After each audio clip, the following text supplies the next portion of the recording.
Assalamualaikum warahmatullahi wabarakatuh. Bagaimana kabarnya hari ini?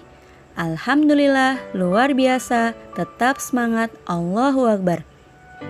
Berjumpa lagi dengan Ustadzah Agustin. Hari ini kita akan belajar tema 1, subtema 2, muatan pelajaran SBDP. Dan materi yang akan kita pelajari hari ini adalah yang pertama, pengertian dari sampul buku. Kedua, bagian-bagian sampul buku. Ketiga, ciri-ciri atau unsur-unsur sampul buku. Selanjutnya, gambar sampul buku. Dan terakhir, kriteria dari gambar sampul buku. Untuk memahami materi lebih lanjut, mari kita simak video pembelajarannya. Baiklah anak-anak, sebelum kita masuk ke materi tentang sampul buku, yuk kita simak penjelasan tentang buku. Nah, buku adalah kumpulan kertas yang berisi tulisan dan atau gambar yang dijilid menjadi satu.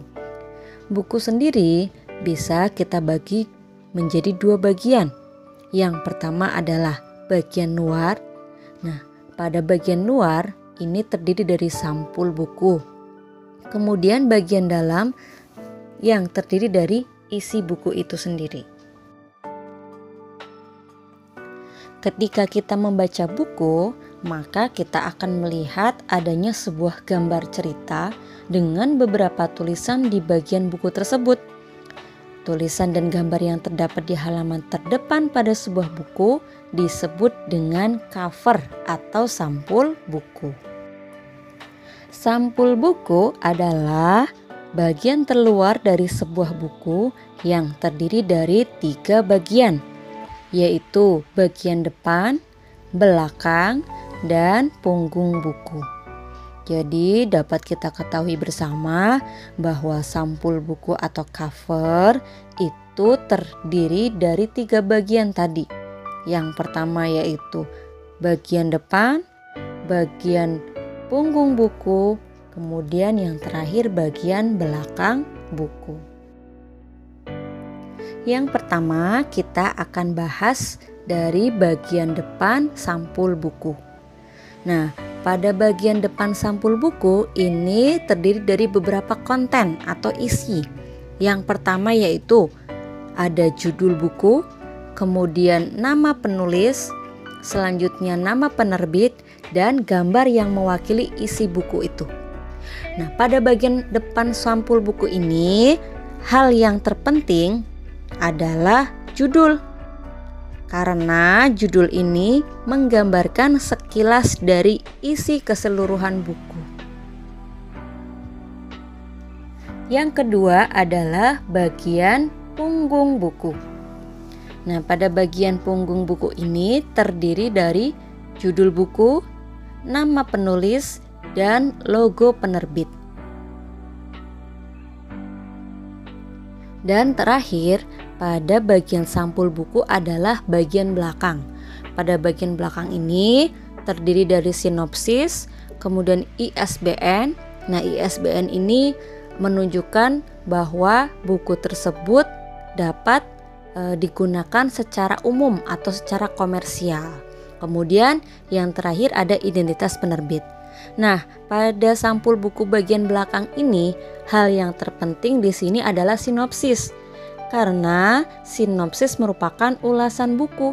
Jadi, dengan kita melihat sinopsisnya, maka kita sebagai pembaca langsung mengetahui isi buku secara keseluruhan. Kemudian anak-anak, cover atau sampul buku yang baik itu dapat menarik perhatian pembaca agar mau membaca isi bukunya. Sehingga untuk itu sampul atau cover buku juga harus memenuhi unsur-unsur atau ciri-ciri sebagai berikut. Yang pertama adalah menggunakan jenis huruf yang menarik. Kemudian yang kedua, pastikan warna sampul dengan warna huruf kontras, tidak senada artinya ya. Terus gambar yang digunakan menarik dan sesuai isi buku. Jadi gambarnya harus menyesuaikan isi bukunya. Kemudian menyertakan sinopsis karena sebagai ulasan bukunya. Terus ada judul, nama pengarang, dan penerbit. Jika kita perhatikan bersama, pada sebuah sampul atau cover buku terdapat sebuah gambar. Nah, gambar pada sampul atau cover buku ini pada dasarnya merupakan salah satu jenis gambar ilustrasi. Pada pembelajaran sebelumnya, kita sudah mengetahui bersama bahwa gambar ilustrasi merupakan salah satu contoh dari gambar cerita. Fungsinya untuk memperjelas, memperkuat, memperindah, memperkaya atau menerangkan sebuah cerita. Dalam hal ini menerangkan sebuah buku. Nah, dalam membuat gambar pada sampul atau cover buku, kita harus memperhatikan isi dan karakternya agar penampilannya lebih menarik dan dapat menggambarkan isi dari buku tersebut. Sedangkan fungsi dari gambar sampul buku yaitu untuk menambah daya tarik sebuah buku atau majalah. Pada dasarnya, pembuatan sebuah gambar cover sama dengan pembuatan karya seni rupa yang lain, yaitu mengutamakan unsur-unsur keindahan atau estetika, kemudian unsur seni atau artistik, serta tidak meninggalkan fungsi utamanya, yaitu sebagai sampul. Ada beberapa cara untuk menentukan gambar ilustrasi pada cover supaya sesuai dan bisa menggambarkan isi bukunya, yaitu yang pertama, pembuat gambar atau desainer harus membaca dulu isi bukunya dan kemudian bisa mengambil kesimpulan gambar atau ilustrasi yang akan digunakan di cover atau sampel buku tersebut. Dan yang kedua, harus diskusi dengan penulis atau editor perihal yang akan dimunculkan di cover supaya bisa menggambarkan isi buku. Jadi pemilihan gambar cover atau gambar sampul itu tidak mudah, harus menyesuaikan keindahan, harus menyesuaikan dengan seni dan tidak meninggalkan fungsinya sebagai cover, sebagai sampul untuk mewakili isi bukunya. Dan terakhir, Ustadzah berikan contoh sampul atau cover buku. Jadi dengan melihat contohnya secara langsung, kita semua bisa mengetahui bagian-bagiannya. Yang pertama ada bagian depan. Di bagian depan kita bisa melihat ada judul dari buku tersebut, kemudian ada gambar, kemudian ada penerbit, dan juga ada nama pengarangnya. Selanjutnya di bagian punggung yang kedua ada nama pengarangnya, ada judul bukunya, dan ada logo penerbit.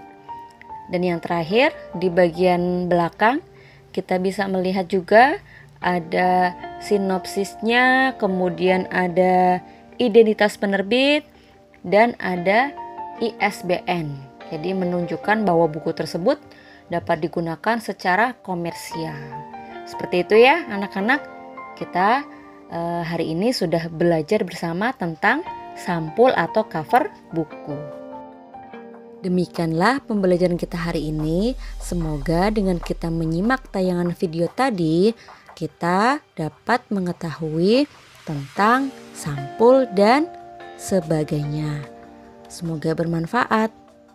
Selamat belajar dan tetap semangat. Ustadzah akhiri, wassalamualaikum warahmatullahi wabarakatuh.